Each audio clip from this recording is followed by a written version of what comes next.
ready to find out the true key secret to time management?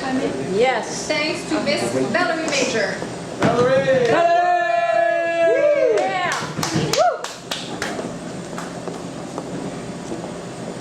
A few years ago, my uncle was at the bank.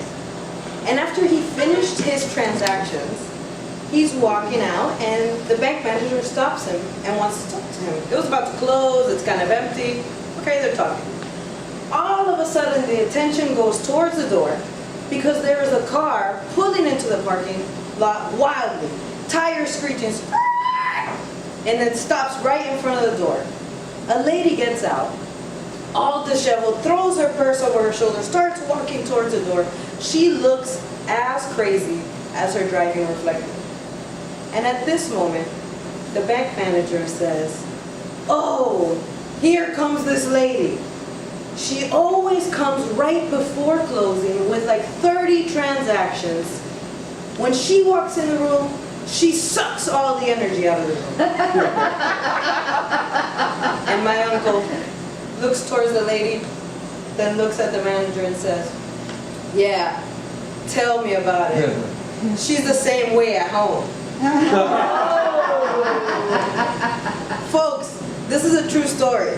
This is actually my aunt walking in this terribly awkward situation.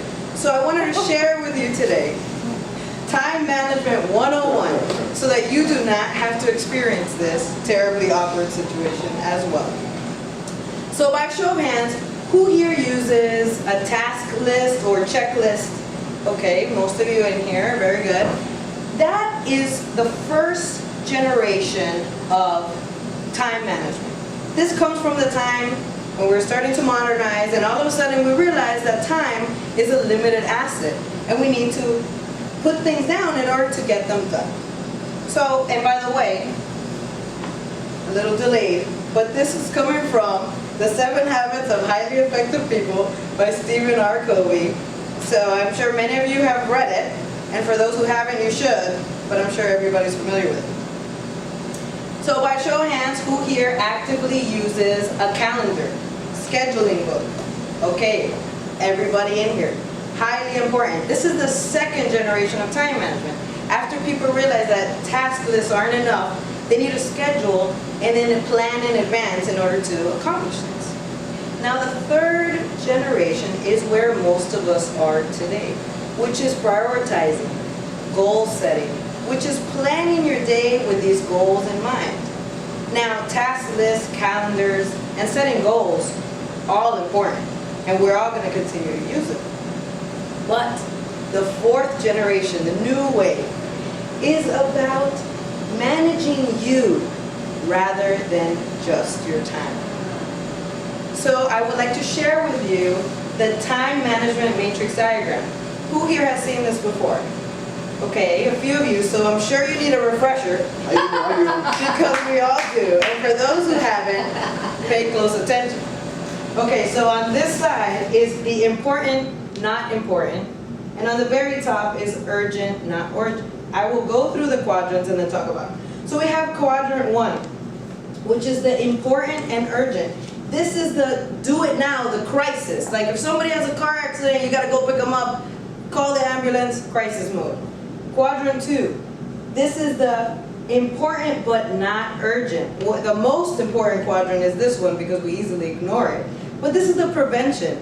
This is exercise. This is building relationship. This is planning your future, your estate, your will. Quadrant 3, this is the deceptive quadrant. This is where you get interruptions, emails, text messages, some meetings, and then you attend to them when you really shouldn't be. Because what are they? They are not important, but they are urgent, which makes it seem important. And then quadrant 4, which is the TV, the Facebook, the Twitter. What happens here? This is the escape quadrant. This is the, I really don't feel like doing this, I'm going to do this. And what happens? You're going to do Facebook for 15 minutes and then it's an hour. So we have to be really careful with that. But you know what? I'm not worried about that in this room. Because we're all Toastmasters. And Toastmasters want to succeed, want to move ahead. So we feel guilty when we're sitting in front of the TV for like an hour. We're like, we gotta write this speech. I can't watch this Land of the Lost or whatever shows are on right now. So I'm not worried about this. But as you see, it's red. Avoid quadrant 4. Now, the deceptive quadrant. It is highly important for you to realize what are you doing throughout your day that you're turning your attention to, away from things that you should be focused on, that an email came in and then you answered, that a text message came in and then you think you have to do it. Why is it deceptive? Because at the end of the day, you feel like you've worked really hard. You're tired. You've taken like 25 phone calls, you've sent like 80 texts, whatever. You're tired and then you're like, wow, what a productive day. But how much of that was towards your goals, was geared towards what you're doing? So the most important thing to do is spend as much energy as possible in quadrant 2, in taking care of yourself, in exercise, in taking a vacation.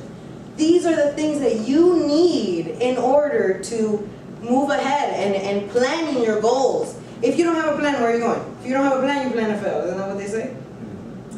And building the key relationships to move you forward. How about advancing your career?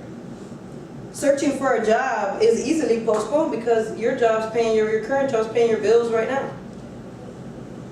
So focus on this. Once you put your energy here, this quadrant will become bigger, and even quadrant 1 will diminish because you will have less fires to put out. So I'm sharing this with you today in order for you to avoid the same fate as my aunt and uncle. Like this other example, my uncle looks at my aunt lovingly and says, honey, for our 25th wedding anniversary, I'm gonna take you to Australia. Ooh. And my aunt says, really? How exciting! And where are we going for the 50th wedding anniversary? And he said, that's when I come back to pick you up.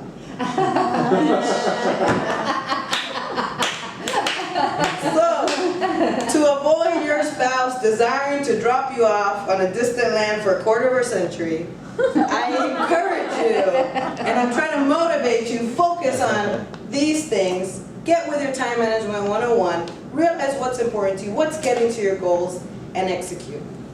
Fellow Toastmasters.